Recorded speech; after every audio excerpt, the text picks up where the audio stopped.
put together, and then you can afford a few hours to pre-process data, but you want to answer queries very quickly, and also you have limited amount of space in which you can store results.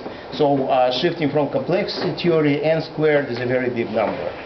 So the graph of road networks of Western Europe, for example, is about 20 million or 24 million vertices, and 24 million squared is a big number. You don't have enough hard drives to store results if you want to pre-compute all pairs of shortest paths.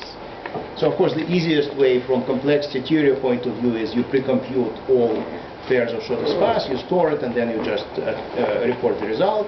But of course you cannot do this. So what you can do if you have only a linear space to store pre-processing results. And there is a lot of related work, and actually we ran a little less than a year ago Dynamics Implementation Challenge, where there was a lot of progress made, especially on this particular problem. And the idea is we want to run something on servers and also on small devices. So think about your favorite, Yahoo Maps or MSN Maps or Google Maps.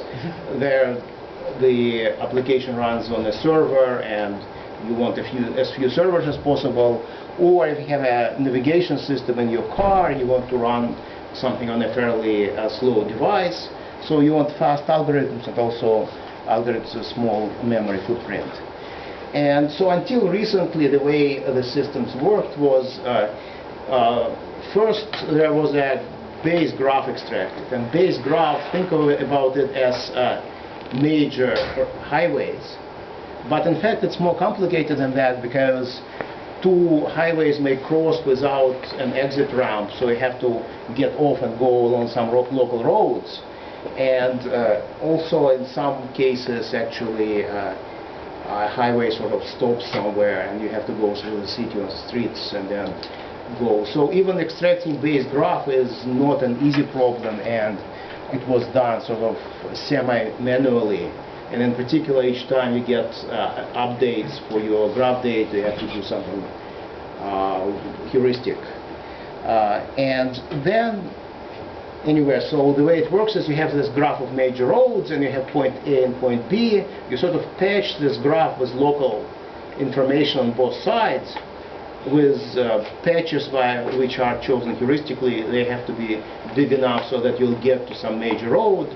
And of course they cannot be too big, because then the graph is big. So you patch it, and in this smaller graph you find shortest path using something like a bidirectional Dijkstra's algorithm or some easy variations of that. And this is not this is moderately efficient, but if you want to keep full maps, this is not very efficient. And also it's a heuristic in the sense that you are not guaranteed to find the shortest path. Sometimes you can find a funny path because you are not working with full data. And so what we're interested in is exact and very efficient algorithms. And actually exact is sort of a side effect. We can have exact algorithms, so we will. It turns out you can have very efficient algorithms which are exact. And we can deal with very big graphs. So I will quickly review Dijkstra's algorithm and its bidirectional version. And then there are two sort of very nice, clean ideas. One is a variation of old A-star search. The variation I'm going to talk about is in the way you compute lower bounds on distances. And then I'll talk about a very new and very nice idea of reach, which allows to prune search very much and get even more efficient algorithms. And reach is a very new idea, about 3 years old, introduced by Ron Gutman, and it has some interesting implications. And then I'll talk about combinations of these two. So the scanning algorithm for shortest paths in general is sort of you compute better and better paths, and the way you do it is You start initially, you don't know any distances, so all distances are infinity, and then you improve the distance of the origin to 0, so because you know distance from origin to itself is 0, and then in general you'll have labeled vertices which distance estimate improved, but you have not looked if this leads to improvement to distances to their neighbors. And then a general step is pick a vertex whose distance labeled improved. So it means you found a better, shorter path to this vertex. And look at its neighbors and see if you can extend this path to a shorter path to its neighbors. So that's what you do here. The scan operation is, it just spelled out what you do. And so you keep doing this, and the only flexibility you have here is, in general, we'll have many labeled vertices to scan, and the question is which one do you scan next?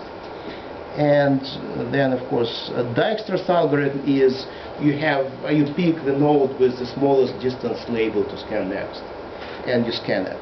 And if you are interested in S to T algorithm, you stop as soon as you reach T.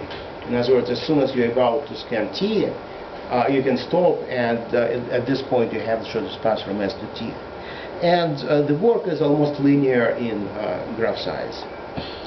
So if you have not seen the implementation of Dijkstra's algorithm, it uses a priority queue data structure, and a priority queue is a data structure which has operations insert, decrease key, and extract mean.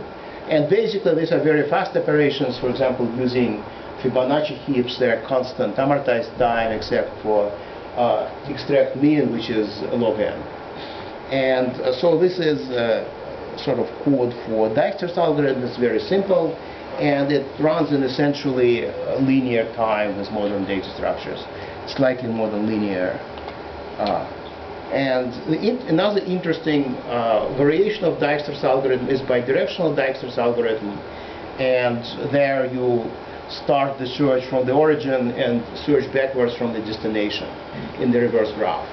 And sort of the intuitive reason why it's better is if you think about the plane, instead of having a circle of radius r around the source, you have two circles of radius r over 2, right? And their area is about half of the original. And if your graph is an expander, then in fact you get a much faster algorithm if you do bidirectional search. So what you do a little bit